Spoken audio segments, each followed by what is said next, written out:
룻기 2장 1절에서 4절 말씀을 한 절씩 교독하시겠습니다. 1절 말씀 제가 먼저 읽겠습니다. 나오미의 남편 엘리멜렉의 친족으로 유력한 자가 있으니 그의 이름은 보아스더라. 모압 여인 룻이 나오미에게 이르되 원하건대 내가 밭으로 가서 내가 누구에게 은혜를 입으면 그를 따라서 이삭을 줍겠나이다 하니 나오미가 그에게 이르되 내 따라 갈지어다 하며 룻이 가서 베는 자를 따라 밭에서 이삭을 줍는데 우연히 엘리멜렉의 친족 보아스에게 속한 밭에 이르렀더라. 마침 보아스가 베들레헴에서부터 와서 베는 자들에게 이르되 여호와께서 너희와 함께 하시기를 원하노라 하니 그들이 대답하되 여호와께서 당신에게 복 주시기를 원하나이다 하니라. 아멘. 주님의 말씀입니다. 가슴에 손을 얹고 믿음으로 함께 선포하겠습니다. 제가 하면 여러분 따라하시면 됩니다. 하나님을 만나면 살아납니다. 예수님을 믿으면 행복합니다. 성령님이 임하면 가능합니다. 할렐루야. 아멘. 선포하신 대로 되실 줄 믿습니다. 여러분, 동전이 있습니다. 여러분 앞에 보이는 동전이 있는데요, 이 동전을 제가 던졌을 때 앞면 뒷면이 있을 때 앞면이 나온 확률이 어느 정도 될까요? 네, 50%라고 생각하시죠? 근데 제가 던졌습니다. 어디가 나왔을까요? 네, 앞면이 나왔습니다. 다시 또 던져보겠습니다. 어디가 나왔을까요? 앞면이 나왔습니다. 또 던져보겠습니다. 어디가 나왔을까요? 앞면이 나왔습니다. 또 한번 해볼까요? 제가 100번 해도 앞면이 나올 것 같은데 왜 그럴까요? 네, 기술이 아니라 네, 믿음이라고 봐주셔도 좋을 것 같은데, 던졌을 때 100번, 1000번을 던져도 앞면이 그대로 나온다면 우리는 생각할 때 저런 우연이 있을까, 그렇게 생각하는 분이 계실까요? 그것을 우연이라고 생각하는 분이 있으면 어떻게 하면 좋을까요? 네, 잘 돌봐주셔야 됩니다. 어떻게 그럴 수가 있을까? 우연이라고 하더라도 1000번, 10,000번을 던졌는데도 똑같이 앞면이 나온다는 것은 있을 수가 없는 일이죠. 그런데 만약 앞면이 계속해서 속이는 것도 아니고 계속해서 나온다면 우리는 어떤 생각을 할까요? 그것이 만약 우연이 아니라면, 그러면 우리는 또 다른 생각을 하게 될 것입니다. 우연이 아니라면, 그것이 정말 어떤 속임수가 아니라면 누군가가, 뭔가가 특별한 일들이 발생했구나라고 생각하게 될 것입니다. 오늘 우리가 던지는 질문이 바로 이것입니다. 우리 삶에서, 내 삶에서 일어나는 수많은 사건들이 있는데 이것이 정말 우연일까라는 거예요. 여러분, 하루를 한번 보십시오. 어떤 사고 있을 때 우연히 피하게 되었어요. 그리고 어떤 사람을 만났어요. 근데 우연히 만나게 되었어요. 그리고 그냥 우연히 뭔가 계속 진행이 돼요. 그것이 근데 하나하나가 우연이라고 볼 수도 있겠지만 우연이 아니라면 여러분 어떤 생각을 하게 될까요? 누군가가 내 삶에 뭔가를 움직이고 있다라고 생각할 수밖에 없을 겁니다. 우연히 뭔가 된 것처럼 보이지만 우연이 아니라면 여기서부터 이제 우리의 생각은 달라지기 시작합니다. 그래서 어떤 인생은 표류하는 인생이 있어요. 그냥 나는 모르겠어. 그냥 나는 흘러가는 대로 흘러갈 거야. 근데 어떤 인생은 항해를 하는 인생이 있어요. 목표를 가지고, 목적을 가지고 똑바로 달려가는 사람들이 있어요. 무슨 차이가 있을까요? 여러분의 인생은 그냥 흘러가는 인생입니까? 아니면 누군가의 목적에 의해서 움직여지는 인생이십니까? 우연이라고 하는 것은 우리 사람의 언어입니다. 그런데 섭리라고 하는 단어가 있어요. 이 섭리는 하나님의 언어입니다. 여러분의 언어는 어떤 언어이십니까? 옆에 있는 분들에게 한번 말씀해 주실까요? 하나님의 섭리입니다. 오늘 이제 우리가 지난주부터 룻기 말씀을 묵상 이번 주 하게 됩니다. 너무 짧아서 4장밖에 안 되니까 이번 주에 다 마치게 되는데, 오늘 특별히 룻기 말씀을 전할 때, 룻기의 말씀은 설교를 하려고 해도 전해야 되는 내용이 너무 많습니다. 그래서 어떤 말씀을 하면 룻기의 가장 핵심적인 중요한 말씀이 될까 참 고민을 많이 했습니다. 1장부터 시작하는 내용은 이것이죠. 흉년이 들었습니다. 그때 이동을 하는 거예요. 여러분, 흉년이 들었을 때 이동하는 것이 그 당시에 흔한 일이었을까요? 요즘은 이사하는 것이 금방 되잖아요. 전화만 하면 전날 전화해도 바로 됩니다. 쉽죠? 그 당시에 이사하는 것이 쉬운 일이었을까요? 결코 쉬운 일은 아니었습니다. 그런데 다시 질문해 볼게요. 그 당시에 흉년으로 인해서 이사 가는 일들이 흔한 일이었을까요? 네, 흔한 일이었습니다. 정신을 바짝 차리셔야 됩니다. 농경 사회에서 비가 오지 않는다는 것은 바로 기근으로 이어집니다. 그러니까 비가 오지 않으면 그 지역에서 먹을 수가 없어요. 살 수가 없는 거예요.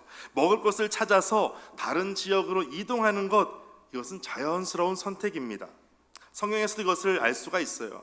아브라함이 갈대아 우르를 떠나서 하란에서 다시 세겜 지역으로 이스라엘 땅으로 왔습니다. 그런데 오자마자 무슨 일이 발생하냐면 기근이 발생했어요. 먹을 수가 없는 거예요. 세겜에서 하나님을 예배하는 제단도 쌓았어요. 그런데 먹을 수가 없는 거예요. 살 수가 없는 거예요. 그의 결정이 무엇이었을까요? 기근을 피해서 남쪽 아래로 애굽으로 갔던 거예요. 애굽으로 가서 아브라함이 자신의 아내를 누이라고 속이기도 하고 그런 일들이 발생하지 않았습니까? 왜 갔을까요? 기근 때문에 간 거였어요. 이삭도 마찬가지예요. 이삭도 기근 속에서 자신의 거주지를 옮깁니다. 왜 갔을까요? 기근 때문에 간 거예요. 야곱의 가족도 마찬가지죠. 우리가 잘 알고 있는 야곱의 가족들, 그 기근을 피해서 애굽으로 가는데 애굽에 피했던 그 가족들이 70여 명이 가서 몇 년 만에 돌아오냐면 430년 만에 돌아오는 일들이 발생해요. 왜 갔을까요?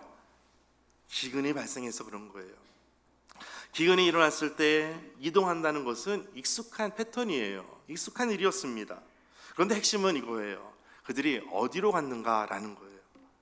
오늘 룻기를 1장을 보게 되면 그들은 지금 흉년이 들었다는 것으로 시작을 합니다.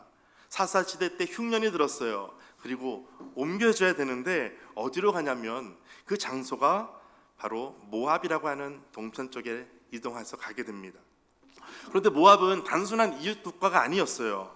이스라엘과 역사적으로 또 신앙적으로 아주 긴장 관계가 있는 그런 곳이었습니다.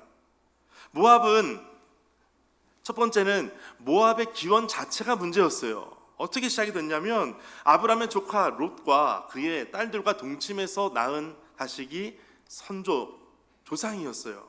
그렇게 모압이 시작이 됩니다. 그러니까 이스라엘 입장에서도 참 부끄러운 출발을 했던 민족이 바로 모압 민족이었어요. 두 번째는 출애굽 이후에도 이스라엘 백성이 광야를 지나갈 때에 모압 왕이었던 발락이 발람 선지자를 불러서 이스라엘을 저주하라고 합니다. 근데 발람이 저주할 수가 없어요. 저주를 하라고 했던 그곳이 바로 모압 지역, 모압 왕이었습니다. 그리고 모압 여인들이 이스라엘 백성들에게 다가와 가지고 우상 숭배하는 데에 빠뜨립니다. 그리고 음행하게 합니다. 그것이 바로 모압이었어요. 그것이 민수기 25장에 나오는 부분입니다. 그래서 하나님께서 어떻게 말씀하시냐면 신명기 23장 3절에 보니까 모압 사람은 여호와의 총회에 들어오지 못할 것이다 라고 말씀하셨어요. 모압이 바로 그런 족속이었어요. 또 신앙적으로 또 모압 사람들이 믿는 신이 있는데 여호와 하나님을 믿는 것이 아니었어요. 그들이 믿는 신은 그모스라고 하는 신을 믿었어요. 그모스라고 하는 신을 믿는 것, 이방 신앙의 중심이 바로 모압이었다는 거예요. 그런데 룻기 1장을 보면 사사시대 때 그 땅에 흉년이 드니라 하면서 그들이 이주했던 곳이 어디냐면 모압이었다는 거예요.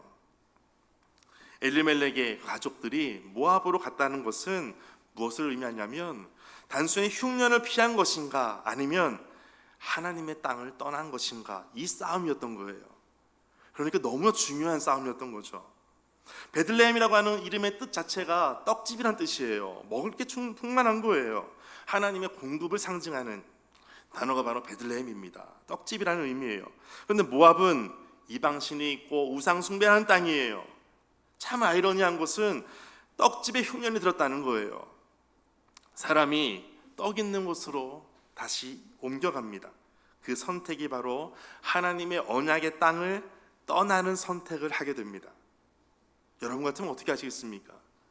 내가 아무리 먹고 살 수 없는 지형이 돼도 내가 우상 숭배나 정말 하지 말아야 될 그것을 여러분 하시겠습니까? 물론 특별한 오늘 엘리멜렉 같은 경우를 보면 가족들을 어떻게든 부양하기 위해서 이해가 되기도 하죠. 자녀들을 지금 굶고 있으니까, 아들 둘이 있는데 아들들이 굶으니까 먹을 것을 찾아서 갈 수밖에 없는 아버지의 사랑, 어머니의 사랑, 그렇게 볼 수도 있지만 더 중요한 것은 지금 먹고 사는 문제하고 하나님의 땅을 떠나는 것, 이 두 가지를 지금 선택해서 엘리멜렉 가족들이 해야 한다는 것입니다. 우리가 선택할 때 우리는 하나님을 붙들든지 아니면 눈에 보이는 해결책을 따라가든지 두 가지의 갈림길에 놓일 때가 참으로 많습니다. 엘리멜렉의 이동은 단순한 이사가 아니었습니다. 그의 이동을 보니까 첫 번째는 믿음의 시험 앞에서의 선택이었어요. 흉년은 단순한 자연재해가 아니었어요. 그 시대가 어떤 시대라고요? 사사들이 통치하는 사사시대였어요. 사사시대 때 특별히 하나님께서 흉년을 주실 때에는 흉년은 단순한 자연재해가 아니라 하나님의 어떤 심판이거나 하나님의 어떤 시험이거나 그럴 때 흉년을 주셨어요. 지금 그 상황입니다. 엘리멜렉은 잠시, 오늘 본문 앞에 보면 잠시 거류하려고 모압으로 갔다라고 되어 있어요. 오랫동안 있을 계획이 아니었어요. 잠시 흉년을 좀 피해서 먹을 것을 찾아서 잠깐 갈 거라고 생각했어요. 그것이 모압 땅이었다는 거예요. 그런데 결과가 어떻습니까? 모압 땅에 갔는데 남편이 죽었어요. 나오미만 남았어요. 두 아들이 있었잖아요. 그곳에 두 아들이 모압 여인과 결혼도 했어요. 그런데 안타깝게도 10년 지나면서 두 아들이 거기서 다 어떤 일인지 모르지만 다 사망했습니다. 죽었어요. 10년을 지나서 이제는 더 이상 있을 이유가 없다라고 생각했어요. 잠시 가려고 했던 임시적인 선택이었는데 인생의 방향을 결정시키는 중요한 일이 되어버렸던 거예요. 결과적으로는 모든 것을 다 잃었습니다.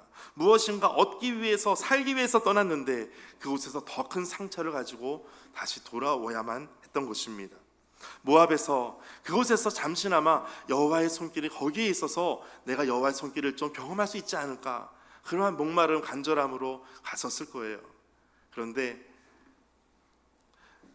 모압에 있을 때에 나오미에게 들려왔던 소문이 있었어요.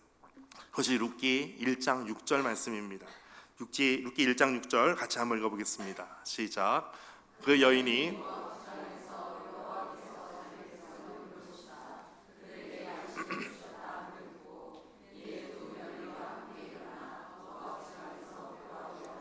아멘. 지금 노란색 글씨를 보시면 어떻게 되어 있죠? 여호와께서 자기 백성을 돌보시사 그들에게 양식을 주셨다. 룻기를 보게 되면 특징 중에 하나가 여호와 하나님에 대한 언급이 거의 없습니다. 그런데 그 모든 인생을 하나님께서 어떻게 인도해 가시는지를 보여주는 말씀이 룻기예요. 근데 특별히 1장 6절에서 여호와께서라고 말씀하세요. 지금 여호와의 손이 나를 좀 모압 지역에서라도 좀 먹고 살 수 있게끔 해주시면 좋겠는데, 이 간절한 이 한 줄기 지푸라기라도 좀 짚고 가려고 했는데 지금 들리는 소문이 있어요. 여호와께서 자기 백성을 돌보셨다는 거예요. 여호와께서 이스라엘 안에 있는 하나님의 백성을 돌보셨다, 특별히 그들에게 양식을 주셨다, 이 얘기를 듣는 거예요. 나오미가 이 얘기를 들었을 때 여호와께서 모압이 아닌 유다 베들레헴에서 자기 백성을 돌보셨다는 것을 들었어요. 그리고 이제는 다시 그곳으로 돌아가려고 합니다. 왜냐하면 여호와의 손이 그곳에 있었기 때문이에요. 먹을 양식이 그곳에 있었기 때문이에요. 그런데 남아있는 사람이 누굽니까? 나오미 시어머니와 두 며느리, 자부가 있어요. 두 여인은 모압 여인이에요. 지금 너희는 너희 족속으로 돌아가라 라고 말을 합니다. 그때 룻과 오르바가 있어요. 두 사람의 선택이 이제는 어떤 선택을 하느냐에 따라서 완전히 달라집니다. 오르바는 자신의 족속으로 모압으로 돌아갑니다. 룻은 돌아가지 않습니다. 오르바에 대한 기록은 여기서 끝났습니다. 이제 룻의 기록이 이어지는 거예요. 룻은 1장 16절에 이렇게 말씀합니다. 유명한 룻의 고백이죠. 같이 한번 읽어보겠습니다. 시작. 룻이 이르되 내게 어머니를 떠나며 어머니를 따르지 말고 돌아가라 강권하지 마옵소서. 어머니께서 가시는 곳에 나도 가고 어머니께서 머무시는 곳에 나도 머물겠나이다. 어머니의 백성이 나의 백성이 되고 어머니의 하나님이 나의 하나님이 되시리니. 아멘. 색깔을 좀 보니까 더 잘 보이시죠? 어머니를 떠나더라고 말하지 마십시오. 강권하지 마십시오. 어머니께서 가시는 곳, 어머니께서 머무시는 곳, 어머니의 백성, 어머니의 하나님이 나의 백성, 나의 하나님이 될 것입니다 라고 고백을 합니다. 얼마나 유명한 고백입니까? 그런데 이 고백은 어떤 관계를 선택하는 것이 아니에요. 어머니 내가 같이 있고 싶어요, 관계를 말하는 것이 아니에요. 룻의 삶의 전체를 포기하고 결단하는 고백입니다. 단순히 어머니 따라갈게요가 아니에요. 아무리 그런 고부관계 갈등 없이 정말 좋은 관계를 갖는다 하더라도 그 관계 때문에 따라가는 것이 아니라 믿음의 결단을 하는 거예요. 삶의 모든 것을 다 포기하는 결단을 하는 거예요. 지리적으로 보면 모압에서 유다로 가야 돼요. 민족의 정체성의 변화들이 있었죠. 모압 사람이 이제 이스라엘 공동체로 들어가야 되는 거예요. 종교적으로도 그모스를 믿던 사람이 여호와 하나님을 믿는 것으로 바꿔줘야 돼요. 삶 전체를 바꾸는 결단입니다. 여러분, 우리 안에 어떤 특별한 일이 있을 때 이와 같은 믿음의 결단이 룻과 같이 있게 되시기를 축복합니다. 현실적으로 보면 룻의 결단은, 룻의 이 고백은 굉장히 불리한 선택이었어요. 현실을 보면 더 그것이 알 수가 있습니다. 룻이 모압에 남아있으면 어떤 일이 발생합니까? 자신의 민족이잖아요. 편해요. 익숙한 문화예요. 또 재혼도 가능하잖아요. 생존 가능성이 높습니다. 그런데 베들레헴으로 가면 이방인이에요. 이방인은 차별을 받아야 돼요. 가난하잖아요. 가진 게 하나도 없어요. 미래도 불분명합니다. 불확실합니다. 보호자도 없어요. 나오미 시어머니를 따라가는데 시어머니가 보호해 줄 수 있는 능력이 없어요. 그 당시에 사회적으로 과부나 이방 여인은 가장 취약한 위치입니다. 그럼에도 불구하고 룻은 시어머니와 함께 떠나는 거예요. 이것이 단순한 감정이 아니라 신앙적 결단이라는 것입니다. 여러분, 우리가 결정할 때 감정적으로 결정하기보다 믿음의 결정이 되시기를 축복합니다. 룻은 오늘 나오미를 따라서 움직이게 되는데 중요한 건, 핵심은 이것이에요. 어머니의 하나님이 나의 하나님이 되실 겁니다. 룻은 단순히 나오미를 선택한 것이 아니었어요. 나오미의 하나님을 선택한 것이었어요. 무엇을 의미할까요? 상황이 좋아서 혹은 축복이 많아서 그것을 보고 나서 하나님을 선택한 것이 아니라는 거예요. 나오미는 지금 이렇게 말하고 있어요. 여호와의 손이 나를 쳤다라고 말했어요. 사람들이 나를 볼 때 야, 나오미가 왔다라고 했더니, 나오미라고 하는 이름의 뜻이 기쁨이거든요. 나에게 나오미라고 말할 때 내가 기쁨이 없는데 기쁨이라고 말하니까 나를 나오미라고 부르지 마라, 나를 마라라고 불러라. 마라라고 하는 뜻은 쓰다라는 뜻이에요. 고통이라는 뜻이에요. 하나님 때문에 고통받는 것처럼 보이는 나오미의 삶을 룻이 다 봤어요. 나오미 시어머니와 따라갔을 때 여호와의 손이 쳤다고 하는데, 하나님께서 그와 함께 있지 않은 것처럼 보였는데 하나님을 선택했다고 하는 것은 굉장히 중요한 것입니다. 우리가 하나님을 결정하고 하나님을 선택할 때, 물론 하나님께서 우리를 선택하도록 만들어 주셨지만, 우리가 하나님을 믿는다고 고백할 때 우리의 눈으로 무엇인가 나타나고 발생해서 하나님의 어떤 축복을 내가 누리고 나서 경험하고 선택하는 것이 아니라 하나님 자체로 복의 근원 되신 하나님을 믿고 나아가는 것, 이것이 바로 룻과 같은 믿음입니다. 저는 여러분이 이와 같은 믿음이 있게 되시기를 축복합니다. 율법적으로는 모압 여인은 이스라엘 공동체에 들어갈 수가 없어요. 역시 신명기 23장 3절 말씀이죠. 이스라엘 총회에 들어갈 수 없다라는 거예요. 모압 사람 할 수가 없어요. 그런데 룻은 스스로 이 언약 공동체로 들어갑니다. 더 깊이 들어갑니다. 구속사적으로 보면 이것이 굉장히 중요한 것입니다. 무엇이 가능해졌을까요? 무엇으로 이것이 가능했을까요? 믿음이라고 하는 것은 혈통이 아니라 믿음의 고백이라는 것을 보여주는 것입니다. 룻의 이 고백은 세 가지를 의미합니다. 첫 번째는 떠났다는 거예요.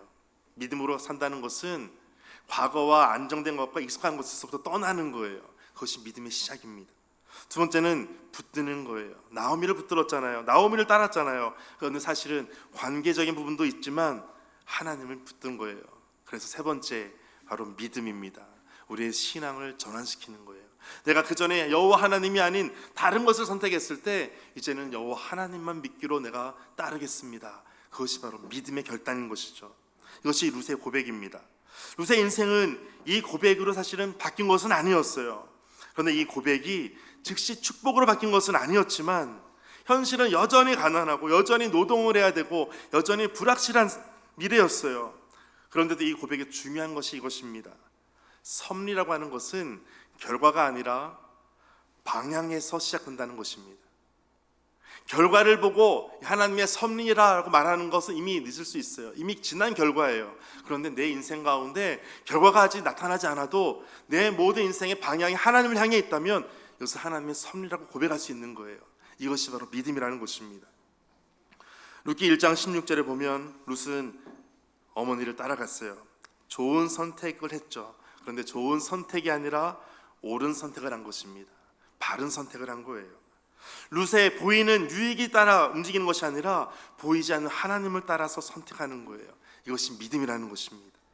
저는 예배하는 모든 분들이 이와 같은 믿음이 가득 충만하시기를 축복합니다. 룻의 고백은 더 나은 삶을 선택한 것이 아니라 참된 하나님을 선택하는 거예요. 참된 하나님의 믿음의 고백으로 나아가는 것입니다. 이제 오늘 본문 2장 3절로 가는 거예요. 2장 3절 같이 보실까요? 룻이 가서 베는 자를 따라 밭에서 이삭을 줍는데 같이 읽겠습니다. 우연히 엘리멜렉의 친족 보아스에게 속한 밭에 이르렀더라. 아멘. 우연히라고 표현하고 있어요. 우연이라고 하는 것은 뜻이 뜻밖의 사건, 계획하지 않았는데 어떤 일이 일어나는 것, 이것을 우연히라고 표현합니다. 그런데 오늘 이 우연이라고 하는 이 원문의 그 정확한 의미를 보니까 이렇게 의미가 나와 있어요. 룻이라고 하는 그녀의 우연히 그 밭을 닿았다. 룻의 우연이 우연을 만났다는 거예요. 여러분 좀 표현이 좀 어렵죠? 나중에 다시 한번 설교를 또 들어보시면 좋을 것 같은데요. 룻의 일상적인 우연이 하나님은 그 우연을 우연히 만들어 가셨다는 거예요. 한 번 더 설명했는데 이해가 안 되시면 다시 또 영상을 통해 들어보시면 좋을 것 같아요. 여러분 이상하지 않습니까? 왜 이렇게 성경에서조차 우연이라고 하는 단어는 보통 믿는 사람들이 잘 안 쓰는 단어거든요. 근데 성경에서 우연이라고 말씀하고 있는 거예요. 우연히 보아스에 속한 밭에 이르게 되었다라고 말씀하고 있어요.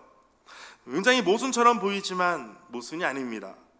룻의 눈에는 아무 계획이 없었어요. 아무 의미가 없었어요. 그냥 하루하루 사는 것이 급급한 사람이었어요.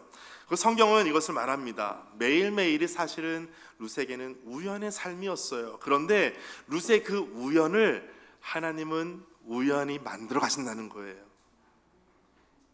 이때 아멘 하면 좋습니다. 그런데 성경에 보니까 하나님은 그것을 다르게 말씀하시는데 이것을 섭리라고 하는 거예요. 사람들의 우연을 하나님은 우연히 만들어 가시는 것, 이것을 섭리라고 하는 것입니다. 여러분 시계를 보면 알 수가 있죠. 시계를 보면 시침, 초침, 분침 이런 것이 있어요. 그래서 시간이 계속해서 움직여 갑니다. 그런데 시간이 움직여가는 거 신기하지 않습니까? 더 신기한 것은 그 안에 있죠. 시계 안에를 뜯어보면 이런 톱니바퀴가 연결이 되어 있어요. 그래서 하나하나 정확하게 딱딱 맞아가는 거예요. 그래서 우리가 볼 때에는 시간만 보지만 사실 그 보이지 않는 이 톱니바퀴가 계속해서 쉬지 않고 돌아가야지만 되는 거예요. 그랬더니 어떤 친구들은 요즘은 전자시계 쓰는데요, 그런 친구들이 있어요. 전자시계도 그냥 가지 않습니다. 무엇인가 외부에서부터 어떤 동력이 발생해야 되는 것이죠. 룻이라고 하는 인물은 지금 어떻게 보면 자신의 우연, 자신의 일상을 보고 살아가는 거예요. 우연이라고 하는 것을 보고 사는 거예요. 그러나 성경에서는 그들의 내부를 보는 거예요. 우연이 아닌 하나님의 섭리를 지금 말씀하고 있는 거예요. 오늘 이 룻에게 어떤 우연이 많이 발생했을까? 첫 번째는 밭을 선택하는데 아주 중요한, 룻은 아무 생각 없이 그냥 나간 것이 아니었어요. 룻은 열심히 살기 위해 갔어요. 내가 먹고 살기 위해 나간 거예요. 시어머니를 먹여 살려야 되거든요. 오늘 굶으면 끝이에요. 낯선 땅이었어요. 이거는 방향이 아니라 생존의 결단이었어요. 떼약볕 아래서 허리를 굽혀야만 되고 한 줌의 이삭을 주어야지만 그것으로 겨우겨우 하루하루 살 수 있는 그런 사람이었어요. 그런데 그의 발걸음이 어디로 갔다고요? 누구의 밭으로요? 보아스의 밭으로 갔다는 거예요. 여러분 이것이 우연입니까? 아닙니까? 우연이 아니에요. 성경은 이것이 우연히 이렇게 갔다라고 일부러 말씀하고 있는 거예요. 치열한 우리 인간의 발걸음 위에 하나님의 섭리가 얹혀진 거예요. 열심히 살아갔어요. 열심히 살아가는 그 인생 가운데 하나님의 섭리가 룻에게 임하신 거예요. 그것을 알 수 있는 것이 이제 또 어떤 우연이 생겼냐면 2장 4절이에요. 2장 4절을 보면 보아스가 베들레헴에서부터 왔어요. 그런데 마침 보아스가 그때 도착을 한 거예요. 야, 어떻게 이런 우연이 또 있을까 할 수 있겠죠. 여러분 인생에도 이런 우연이 있지 않습니까? 왜 하필 그때였지? 왜 하필 그 자리였지? 그때는 잘 몰랐어요. 그러나 나중에 깨달아지는 것이 있지 않습니까? 아, 이것이 우연이 아니었구나. 그리고 노래도 있지 않습니까? 우리 만남은 어떻게 이렇게 잘 하시는지 모르겠어요. 그렇게 타이밍이 정확하게 맞았어요. 마침 보아스가 베들레헴에서부터 왔다는 거예요. 또 더 재미난 우연이 뒤에 또 발생합니다. 나중에 보니까 수많은 이삭을 줍는 사람들이 소녀들이 있었어요. 소녀라고 표현하고 있어요. 아주 어린 소녀들이에요. 룻도 마찬가지로 소녀였어요. 근데 수많은 사람 중에 보아스가 룻을 주목합니다. 룻이 뭐 특별했을까요? 어떤 외모가 뭐 특출했을까요? 그런 표현이 하나도 없어요. 근데 보아스의 눈에 룻이 보이기 시작한 거예요. 왜일까요? 아무 이유 없어요. 설명이 안 돼요. 그냥 룻이 보이기 시작한 거예요. 그래서 우리는 말합니다. 아, 이것이 우연이구나 라고 말합니다. 그러나 성경은 말씀하고 있습니다. 하나님의 언약이 지금 움직이고 있다라는 거예요. 여러분이 지금 내 엄마를 만나고 옆에 있는 신앙생활하는 성도님들을 만나고 하는 것 우연일까요? 우연히 만났죠. 그런데 희한하게 하나님을 믿으면 이런 우연이 너무 많은 거예요. 너무 신기하고 설명하기 어려운 우연이 많아집니다. 그것을 우리가 깨달아질 때에는 아, 이것이 하나님의 섭리였구나라는 것을 알게 됩니다. 섭리라고 하는 것을 쉽게 표현하면 하나님의 다스리심이다. 하나님께서 만들어 가셨다라는 거예요. 오늘 우리의 인생도 하나님께서 그렇게 만들어 가시는 줄 믿습니다. 룻이 갔던 그 밭은 룻에게는 일상적인 삶이었어요. 우리도 일상이 있죠. 아침에 알람이 울리면 일어나야 되고 또 출근 준비를 해야 되고 등굣길 준비를 해야 됩니다. 끝이 보이지 않는 무한 반복되는 인생이 있어요. 늘 학교를 가야 되고 늘 출근을 해야 되고 늘 설거지를 해야 되고 늘 반복되는 삶이 있습니다. 똑같은 하루가 반복됩니다. 그런데 그 자리에서 우리는 생각하는 거예요. 내가 지금 뭐를 하고 있지? 성경은 말씀하고 있는 거예요. 그 자리가 바로 섭리가 이루어지는 현실이다라는 거예요. 룻에게 있어서는 자신이 먹고 사는 것 중요했어요. 그것이 일상이었어요. 그런데 그 열심히 살아가는 일상 중에 하나님의 섭리가 임하는 거예요. 성경에 보면 요셉이라고 하는 인물이 있죠. 요셉은 총리가 되기 전에 무엇을 했습니까? 감옥 바닥을 쓸고 허드렛 일을 하고 종으로 살아가기도 하고 아무도 알아주지 않는 하루하루를 살아갔었어요. 하루하루는 룻의 밭과 같은 거였어요. 요셉은 그때는 몰랐어요. 나중에 고백을 합니다. 이것이 하나님께서 하셨구나. 창세기 50장 마지막에 보면 요셉이 고백합니다. 형제들에 대해서도 당신들은 나를 해하려 하였지만 하나님은 그것을 선으로 바꾸사 오늘과 같이 만민의 생명을 구원하게 하려 하셨다라고 고백합니다. 나중에 알았어요. 이것이 다 하나님의 섭리였구나라는 것을 알게 됩니다. 우리가 알고 있는 에스더 왕비가 있습니다. 두려움 속에서 선택을 합니다. 고아였어요. 부모가 없습니다. 타국이었어요. 그 당시에는 포로 상황이었어요. 이스라엘은 다 멸망한 상태였어요. 불안전한 자리였습니다. 왕 앞에 나아가는 순간 자신의 생명을 걸을 수밖에 없는 상황이었어요. 그런데 그때는 몰랐어요. 그런데 나중에 드러납니다. 이때를 위함이다 라고 하는 것을 고백합니다. 에스더가 왕비가 된 것이 이때를 위함이다 라고 고백하는 것, 그 당시에는 몰랐습니다. 그러나 나중에 알게 됩니다. 우리가 이렇게 보면 가끔 크게 오해하는 것이 있습니다. 섭리는 하나님께서 하시는 일들을 보니까 우리 인간의 노력은 다 무시되는 것처럼 보이지 않습니까? 라고 질문할 수 있어요. 하나님의 섭리는 우리 인간의 게으름 위에서 일하지 않습니다. 나는 가만히 있는데 갑자기 감이 떨어지기를 기다리고 있는데 감이 떨어지면 하나님의 섭리구나, 이런 것이 아니라는 거예요. 룻은 기다리지 않았어요. 움직였어요. 일했어요. 책임을 졌습니다. 그리고 하나님은 그 발걸음을 사용하시는 거예요. 인간의 치열한 그 책임 위에서 하나님께서 드러내 보이시는 거예요. 그런데 여기서 끝나는 것이 아니었어요. 그렇게 해서 오늘 말씀이 끝났다면 루시 그렇게 해서 보아스를 만나서 잘 먹고 잘 살았더라, 그렇게 끝날 수가 있었는데 그렇지 않은 거예요.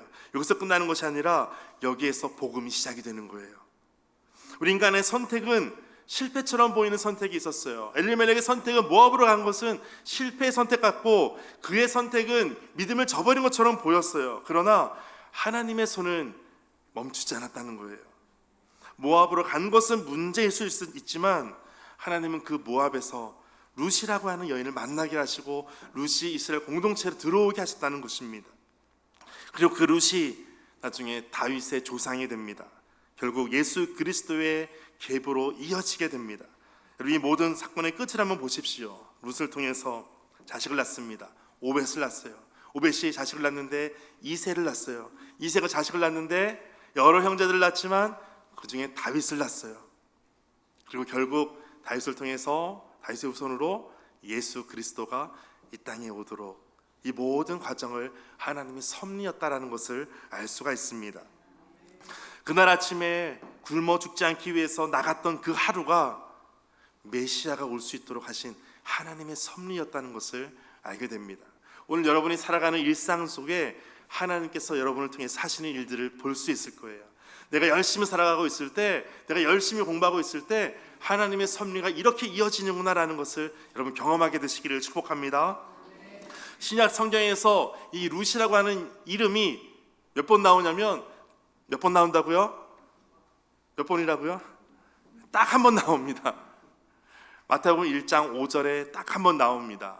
살몬은 라합에게서 보아스를 낳고 보아스는 룻에게서 오벳을 낳고 오벳은 이새를 낳고 이새는 다윗 왕을 낳으니라. 이 족보를 기록할 때 룻이라고 하는 인물 한 번 나와요.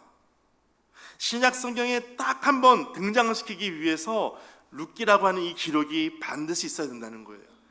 예수 그리스도를 통해서 오늘 나를 구원하시기 위한 룻의 특별한 하나님의 섭리가 잊지 않고서는 일어날 수 없다는 것을 보여주는 것입니다.